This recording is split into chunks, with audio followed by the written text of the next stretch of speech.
'Twas the night before Christmas, when all through the house not a creature was stirring, not even a mouse. The stockings were hung by the chimney with care, in hopes that St. Nicholas soon would be there. The children were nestled all snug in their beds, while visions of sugar plums danced in their heads, and Mamma in her kerchief and I in my cap had just settled down for a long winter's nap. When out on the lawn there arose such a clatter, I sprang from my bed to see what was the matter.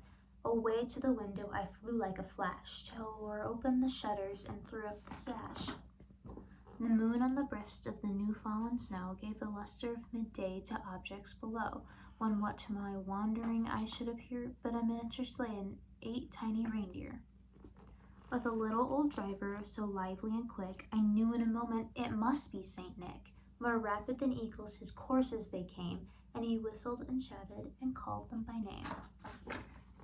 Now Dasher, now Dancer, now Prancer and Vixen, on Comet, on Cupid, on Donner and Blitzen, to the top of the porch, to the top of the wall, now dash away, dash away, dash away all. As dry leaves that before the wild hurricane fly, when they meet with an obstacle, mount to the sky, so up to the housetop the courses they flew, with a sleigh full of toys and St. Nicholas too.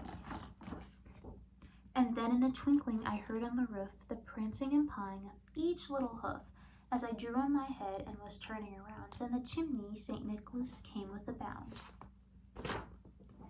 He was dressed all in fur from his head to his foot, and his clothes were all tarnished with ashes and soot. A bundle of toys he had flung on his back, and he looks like a peddler just opening his pack.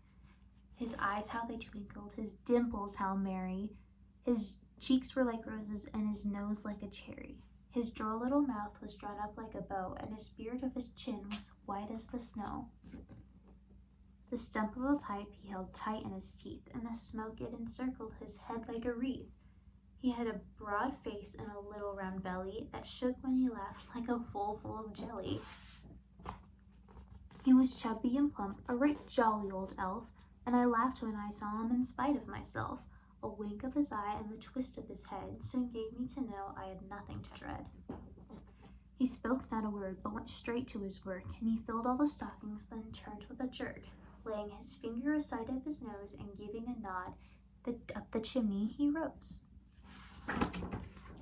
He sprang to his sleigh, to his team gave a whistle, and away they all flew like the down of a thistle. But I heard him exclaim, ere he drove out of sight, "Merry Christmas to all, and to all a good night." Merry Christmas.